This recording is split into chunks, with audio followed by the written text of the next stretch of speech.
فبشرناها بإسحاق ومن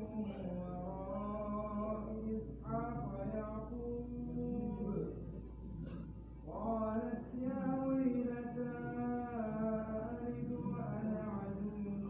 وهذا بعلي شيخا إن هذا لشيء عجيب قالوا أتعجبين من أمر الله رحمة الله وبركاته عليكم أهل البيت إنه حميد مجيد فلما ذهب عن إبراهيم الروع وجاءته البشرى يجادلنا في قوم لوط إن إبراهيم لحليم أواه منيب يا إبراهيم أعرض عن هذا إنه قد جاء أمر ربك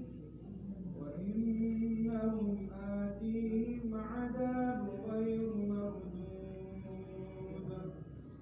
ولما جاءت رسلنا لوطا سيء بهم ذرعا وقال هذا ولما جاءت رسلنا لوطا سيء بهم وضاق بهم ذرعا وقال هذا يوم عصيب وجاءه قومه يهرعون إليه ومن قبل كانوا يعملون السيئات